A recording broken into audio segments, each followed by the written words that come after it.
Got a whole bunch of Caitlyn ultimates, and that's definitely valuable, as this could be a start. As Oner now gets into the brush and gets all of the bad news. He's going to have his red buff stolen away, but can he actually survive? The flash over, and Oner is going to say goodbye. Very good. Yeah, and Kane going to be relatively mobile anyway, as Faker has an 81.5% win rate. On 26. First strike, Victor here, by the way. Yep. First time here in the LCK.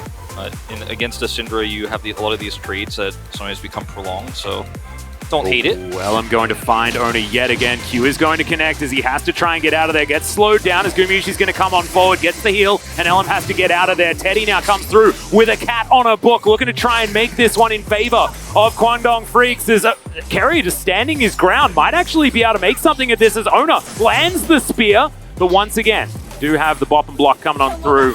Hoyt is going to be okay. Carrier gets on down there, looks for a little bit more as Elam down to very close to 100 health.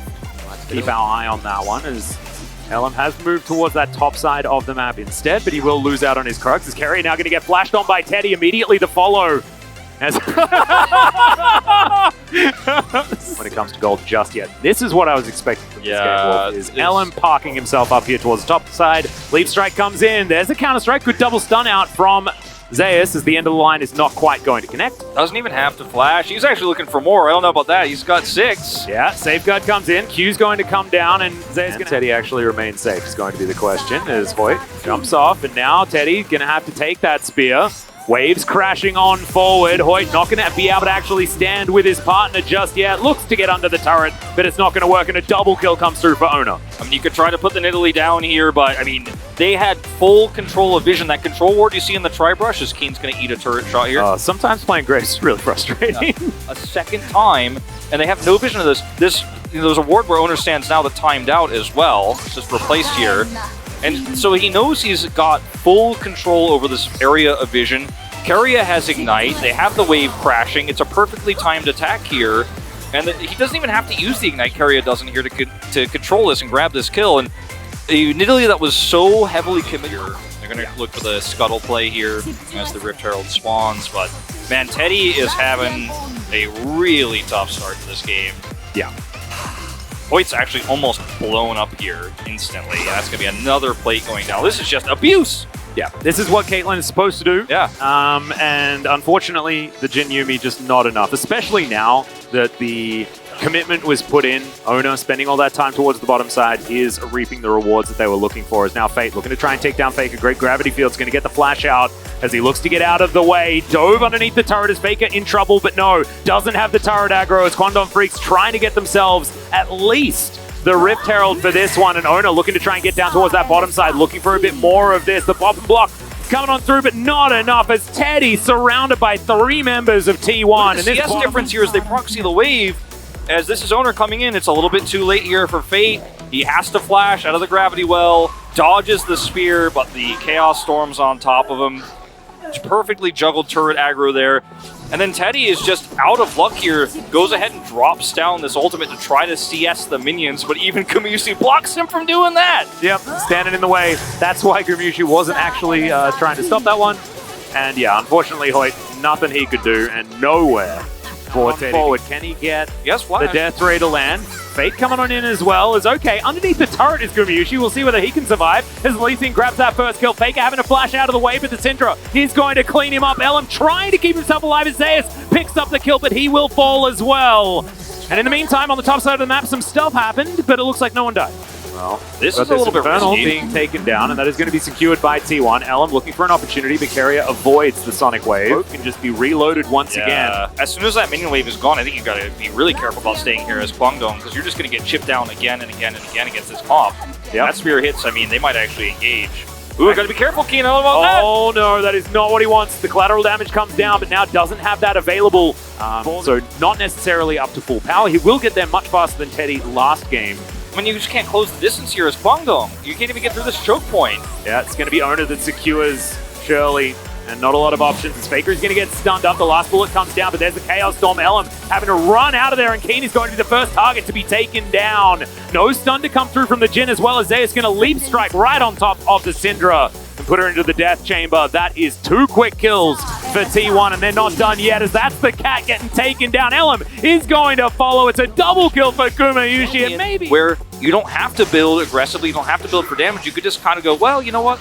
I'm Jax. If you guys try to go through this choke point, I will stun everybody, and you will all die. Look at where he positions himself after this curtain call goes down.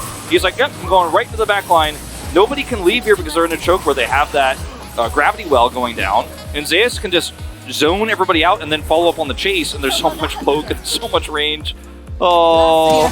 Yeah, Carrier, his karma has definitely always been good, but he is putting on a clinic. Well, look at Keen. He's having a bit of trouble here towards the mid lane. However, Zeus not going to go forward. Elm, in fact, is going to die, as there's the Ace and Hold to come forward. Going to be blocked there from Hoyt, who takes half of his health bar and damage. And the Ignite is going to finish off the Lee Sin. Chaos Storm! And Fake gets obliterated. Faker, though, in a bit of trouble. Collateral damage, not quite enough. That is why you buy crowns, ladies and gentlemen.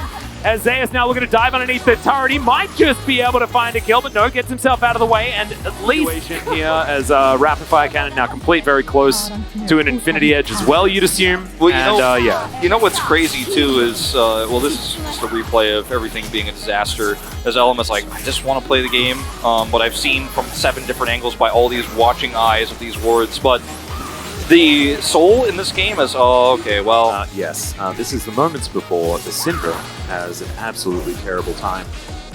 Yes. Does he give the kill to Faker? Yes, he does. The inevitability that T1 has become in this game. Oh boy. The poke is real. Yeah.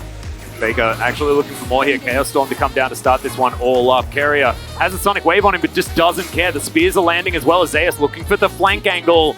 And Oner has said, I'm flanking you, lands the spear to lock down the kill. And I feel like T1 are just playing with their food now, Keen being one of them, as Peacemaker and Jake Spawn Tiberius rules on what a shellacking is. It is a sub 20-minute victory, however, I think we can bend them for this, because it just feels like T1 have had so much control. And look at the scaling nature of this composition, right? As Keen trying to be the champion that he wants to be, and they do manage to take down Gumayusi, so maybe it's not all over yet, as the health bars are still just diminishing. T1 is still so much control. And because there's no vision whatsoever, T1 can actually just back, and then they, Kwangdong don't even know. Because this was, really nice set play here from Elm as he comes over and looks for the kick after the lockdown. But in real time right now, we're seeing one lone Graves against the world. Yeah, we are seeing a bit of that. Keen, he does at least have a cat, as the exhaust does come through. Keen taking so much damage, the rest of his teammates are there to stop him from dying to the Ace in the hole as the exhaust comes through onto Zeus, but there is nothing that Fake can do about it. He tries to flash, it does not work, and these health bars are getting absolutely destroyed. Faker looking for the triple kill as Keen's in trouble, and he'll get it. Can it be the Penta for Faker to start off? Oner says absolutely not. You'll have to settle for a Quadra, my friend. He's like, no, I'm defecting. I'm defecting. I want to go back. I want to go back. I made a mistake. I made a mistake.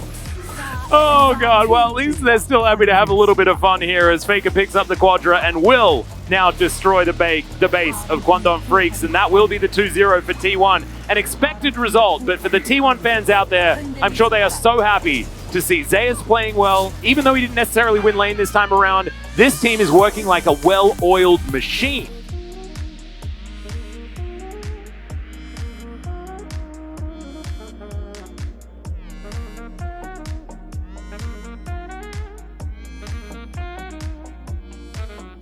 Close second in terms of what he was able to do on the champion. His scatters were really good this game too, but sometimes it was just too little too late in these scenarios.